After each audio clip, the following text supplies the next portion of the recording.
하나님의 말씀 야고보서 1장 26절 27절 말씀입니다.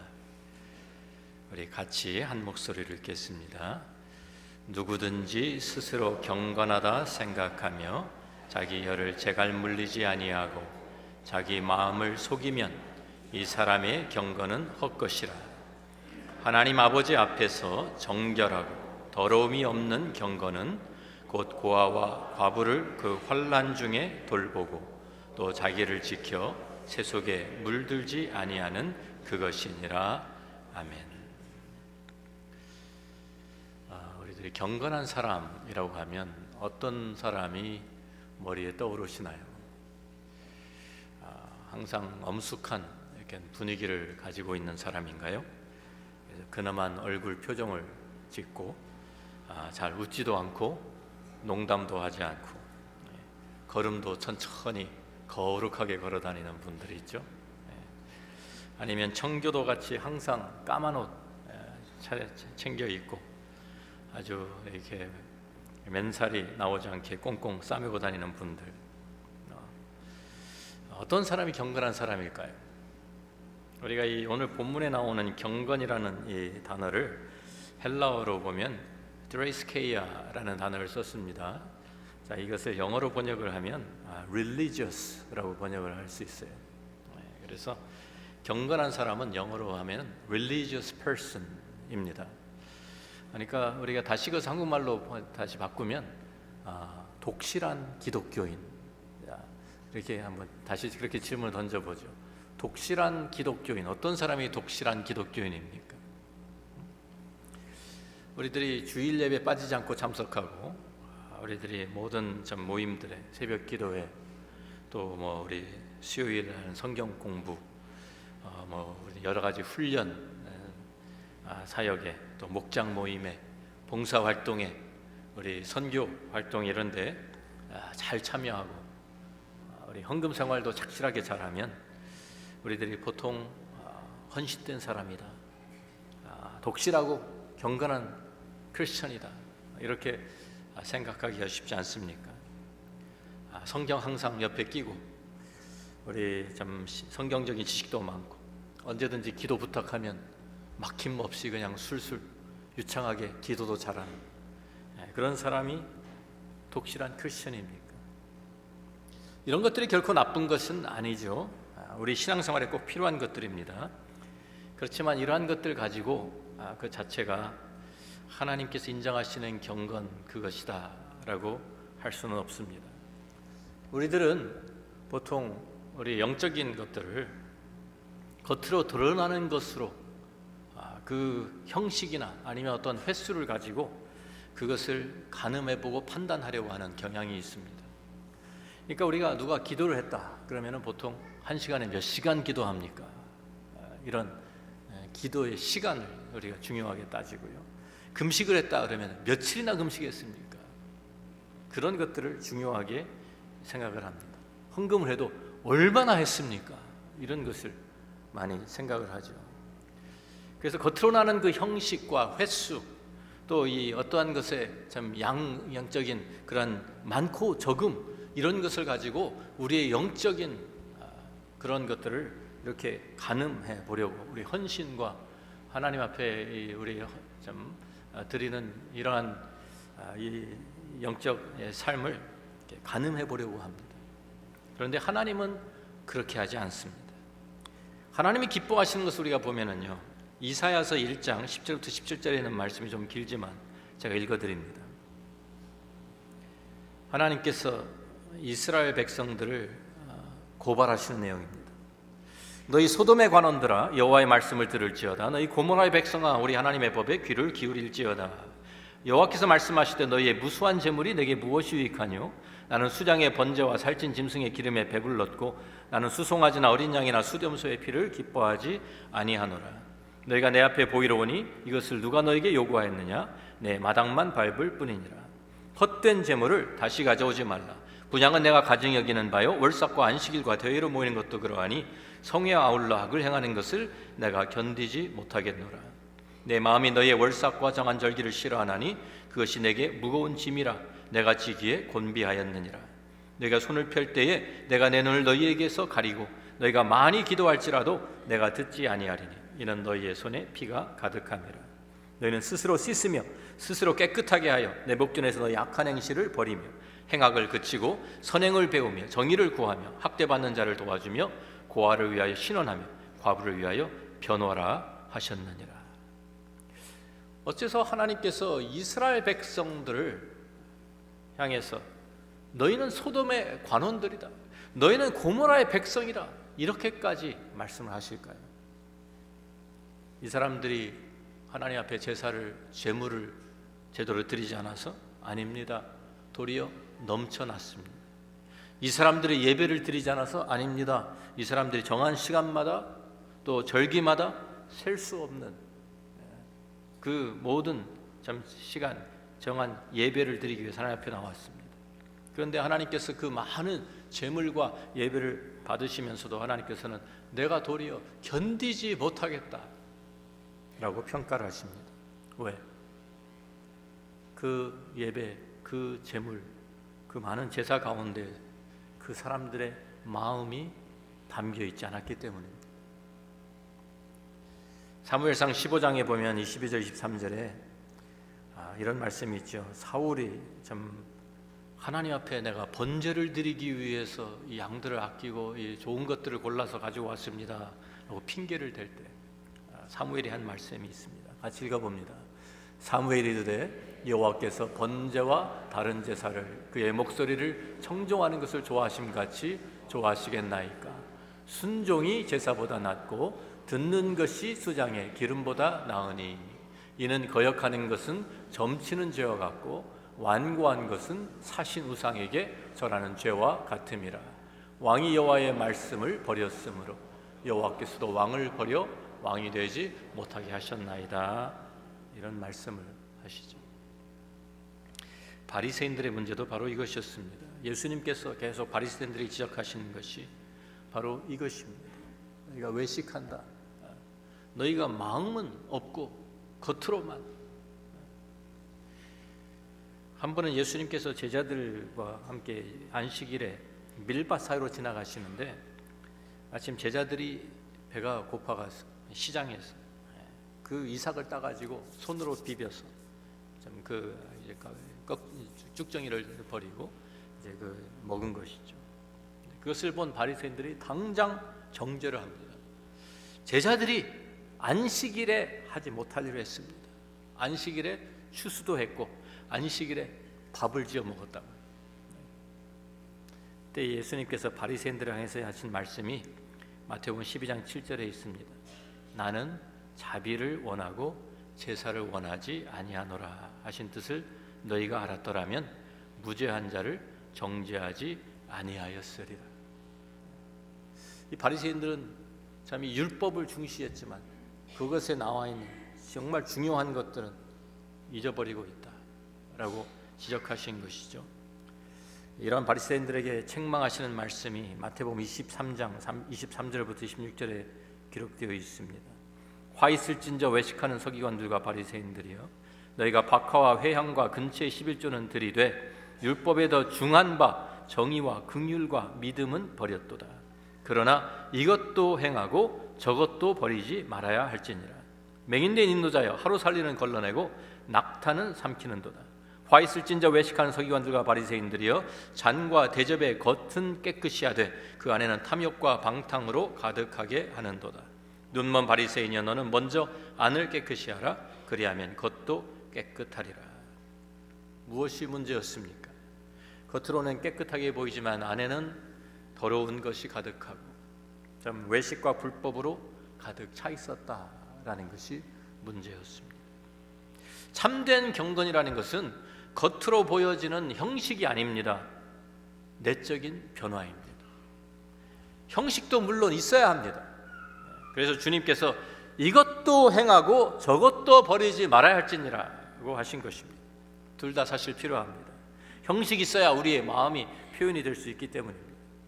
그렇지만 우리의 마음이 빠진 예배, 우리의 사랑과 순종이 사라져버린 그러한 형식은 하나님께서 받으실 수 없는 경건이라고 주님이 지적해 주시는 것입니다. 야고보도 오늘 우리가 읽은 본문에서 이 같은 것을 우리에게 말씀해 주고 있어요. 누구든지 스스로 경건하다 생각하며 자기 혀를 재갈 물리지 아니하고 자기 마음을 속이면 이 사람의 경건은 헛것이라. 여기 헛것이라는 단어를 썼는데요, 이것은 사실 우상 숭배를 하는 것을 표현하는 말입니다. 같은 단어입니다. 너희는 하나님 앞에 나가서 예배를 드린다고 하지만, 너희들은 경건한 삶을 산다고 하지만 하나님 보실 때 이것은 헛것이다, 이것은 우상 숭배와 같은 것이다 라고 말씀하시는 거예요.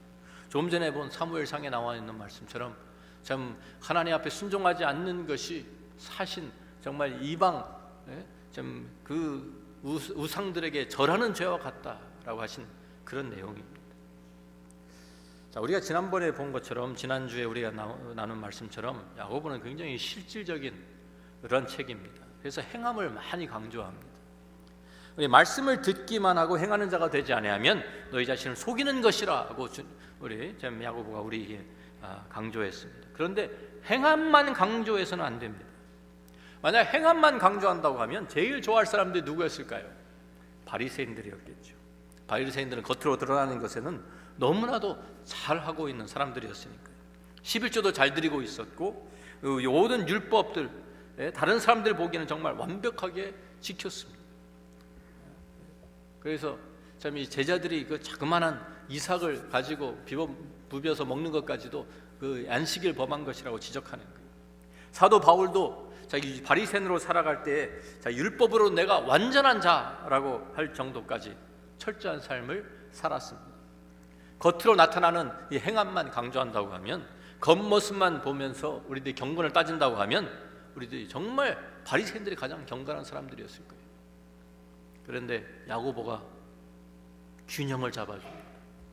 행함을 많이 강조하고 있지만 동시에 정말 경건한 것이 무엇인 줄 아느냐? 진짜 경건이라는 것은 우리의 마음의 변화라고 말씀해 주는 것입니다. 내적인 변화가 있어야 된다는 것이죠.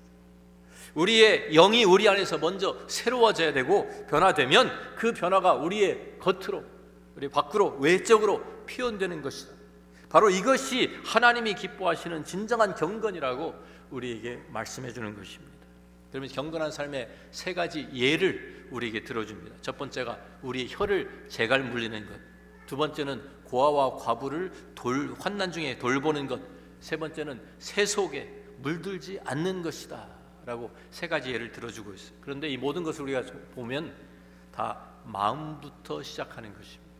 우리의 마음에서 시작되는, 우리의 혀, 우리의 언어를 절제하는 것도 사실 마음에서 시작하는 것입니다. 우리가 다른 사람을 돌보고 이 고아와 과부를 돌보는 것, 마음에서 시작하는 거예요. 우리가 새 속에 물들지 않는 것도 사실 우리의 마음부터 시작되는 것입니다. 우리가 이 혀를 재갈 물리는 것을 보면 야고보서 3장 2절에 또 같은 비슷한 이 혀에 대한, 말에 대한 이 가르침이 나오죠. 같이 한번 읽어봅니다. 3장 2절. 우리가 다 실수가 많으니 만일 말에 실수가 없는 자라면 곧 온전한 사람이라 능히 온 몸도 굴레 씌우리라 그랬어요. 혀를 재갈 물린다라는 이 본문의 표현은 우리 삶 속에 나타나는 모든 절제를 사실 말하고 있는 것입니다. 이 언어의 문제라는 것은 사실 혀의 문제가 아닙니다. 무엇입니까? 마음의 문제입니다.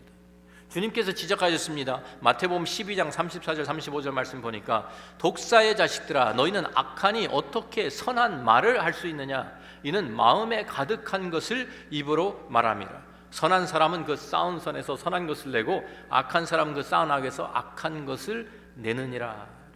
우리 입에서 나오는 말은 우리 머리에서 나오는 게 아니에요. 우리 마음에서 나오는 것입니다. 우리의 마음에서. 우리의 마음에 가득 차 있는 것이 그냥 툭툭 튀어나오는 거예요. 우리의 마음에 분노가 쌓여 있으면 그 사람은 분노의 말을 합니다. 시기 질투가 쌓여 있으면 시기 질투의 말이 나옵니다. 미움이 가득하면 당연히 미움의 말이 나오게 되어 있습니다. 반대로 우리의 마음에 사랑이 가득하면 사랑의 언어가 나오겠죠. 우리가 용서가 가득하면 용서가 나오게 될 것입니다. 우리 안에 무엇이 차 있느냐? 그것이 말로 표현되는 거예요. 요한 웨슬레가 참 전도자잖아요. 전도여행을 많이 다니는 가운데 어떤 교회에 가서 한번 설교를 하는데 한 부인이 전하는 말씀은 듣지 않고 계속 요한 웨슬레 넥타이만 보고 있는 거예요. 한 여인. 여러분들도 제 넥타이 많이 보세요? 얼마나 자주 바뀌나 뭐 이런 거 보시나요? 자, 그런데 이 예배가 마친 후에 그 부인이 앞으로 달려나오더니 하는 말이, 웨슬레 선생님, 내가 당신의 넥타이 때문에 그 넥타이가 마음에 안 들어서 은혜를 하나도 못 받았습니다. 그러더래요. 그래서 도대체 내 넥타이가 어때서요? 그랬더니 하는 말이, 넥타이 길이가 너무 길대요. 넥타이를 옛날에는 이렇게 안 매고 이렇게 우리 신발끈 묶는 것처럼 이렇게 리본 2개를 이렇게 해서 딱 해서 양쪽으로 이렇게 길이가 이렇게 길게 늘어졌어요. 그러니까 이게 너무 길게 맸다는 거예요. 그러니까 웨슬레가 그래요. 그래서 도대체 그 넥타이 때문에 신경이 쓰여가지고 내가 한마디도 말씀이 내 귀에 담지를 못했습니다. 그러니까 웨슬레가 혹시 여기 가위가 있으면 가위 좀 빌려주십시오. 그래서 누가 가위를 가져왔어요. 그 부인한테 주면서 당신 마음대로 한번 넥타이 자르라고. 그러니까 그 넥타이를 가지고 받아가지고 싹둑싹둑 잘랐어요. 길이를. 그래가지고 나비 넥타이 같이 만들어놨어. 그리고서 그래서 이제 됐습니까? 그러니까 자기 마음에 이제는 흡족하다고.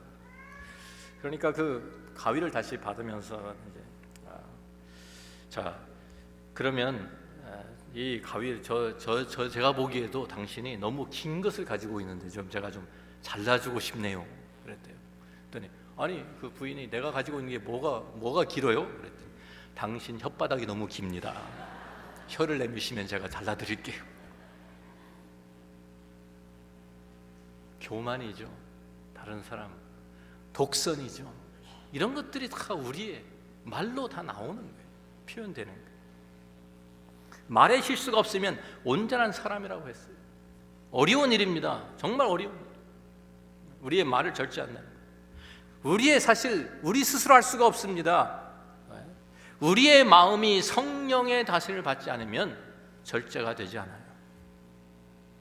우리의 마음에 가득 찬 분노가 절제가 되지 않아요. 다른 사람들을 아프게 만들고 상처 주는 그 말이 그냥 막 튀어나옵니다. 그래서 갈라디아서 5장에 성령의 열매를 말하는 거예요. 성령이 다스려 주셔야, 우리의 마음을 성령이 다스려 주셔야 우리 안에 있는 분노, 시기, 질투, 미움 이런 것들이 다 사라지고 우리 안에 도리어 사랑, 희락, 화평, 오래 참음, 자비, 양성, 충성 이런 열매들이, 성령의 열매들, 우리가 맺는 것이 아니에요. 성령의 열매들이 우리 삶에 나타나게 된다라고 가르치는 것입니다. 우리의 마음의 문제, 우리의 마음에 무엇이 차 있는지. 고아와 과부를 돌보는 것은 어떤 것입니까? 고아와 과부가 어떤 사람들이죠? 성경에서 나그네와 더불어 가장 힘이 없고 소외된 사람들이 바로 고아와 과부들입니다. 이런 사람들을 돌보아주라. 그냥 우리가 적선하는 것처럼, 그냥 우리 구제하는 것처럼, 우리 지나가다가 어떤 사람이 길에서 서 있으면은 우리들 창문 내리고 그냥 돈 몇 푼 주어주는 이런 얘기가 아닙니다. 그냥 겉으로 드러나는 그냥 이런 구제, 선행 이런 것이 아니라 그들에게 정말 마음을 쓰라는 거예요. 마음을 주라는 거예요.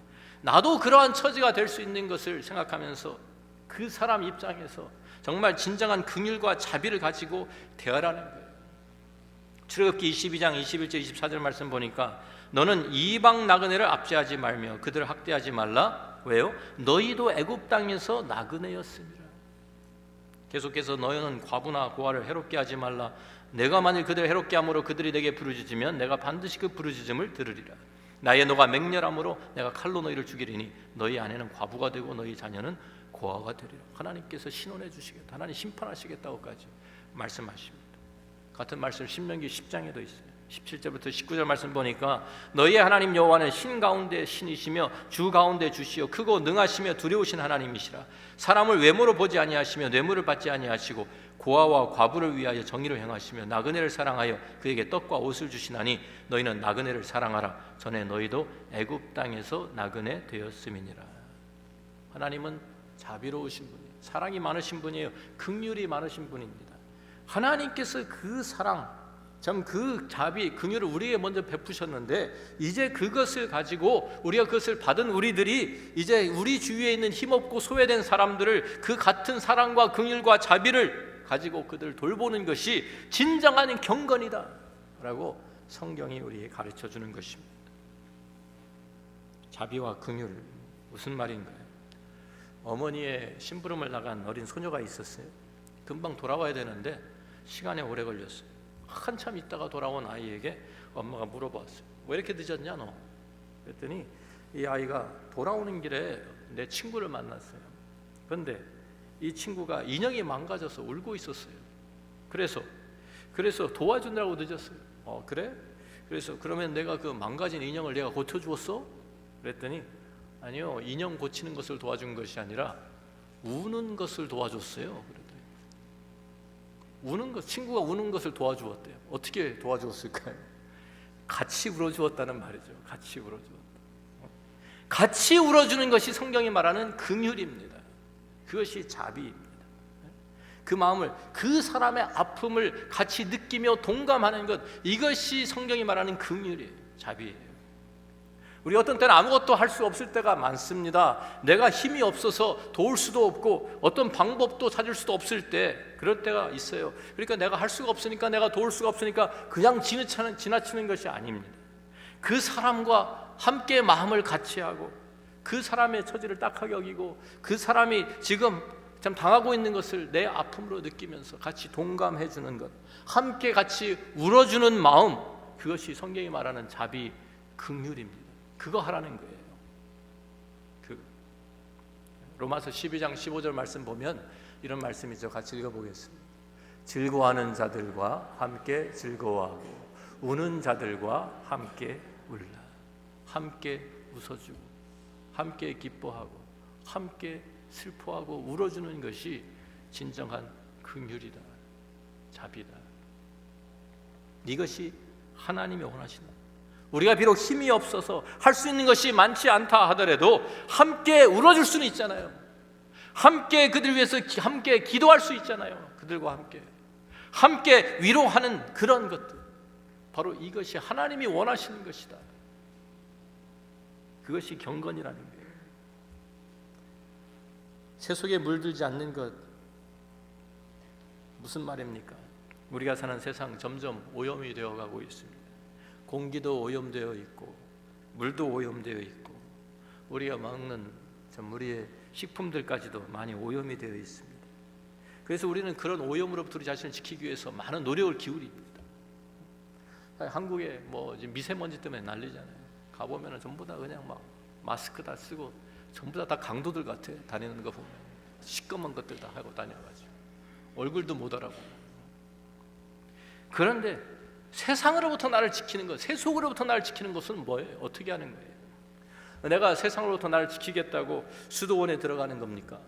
그래서 모든 것을 다 깊은 산속에 들어가서 다 끊어버리는 거, 인터넷 끊어버리고 TV도 끊어버리고 전화도 안 받고, 그러면은 내가 단절되어서 그렇게 나 혼자 살면 내가 경건해질 수 있는 것입니까? 이렇게 착각하는 사람들이 많아요. 근데 그렇지가 않습니다. 나 혼자 있다 하더라도 문제가 되는 것이, 세상이라는 것은 전에도 말씀드렸잖아요. 내 안에 있어요. 밖에 있는 게 아니라 내 안에 있어요. 세속하는 것이 내 안에 있어요. 요한의 1서 2장 15절부터 17절에 있는 말씀 같이 한번 읽어봅니다. 이 세상이나 세상에 있는 것들을 사랑하지 말라. 누구든지 세상을 사랑하면 아버지의 사랑이 그 안에 있지 아니하니. 이는 세상에 있는 모든 것이 육신의 정욕과 안목의 정욕과 이생의 자랑이니 다 아버지께로부터 온 것이 아니요 세상으로부터 온 것이라. 이 세상도 그 정욕도 지나가되 오직 하나님의 뜻을 행하는 자는 영원히 거하느니라. 육신의 정욕, 안목의 정욕, 이생의 자랑 다 어디에 있는 거예요? 내 안에 있는 거예요.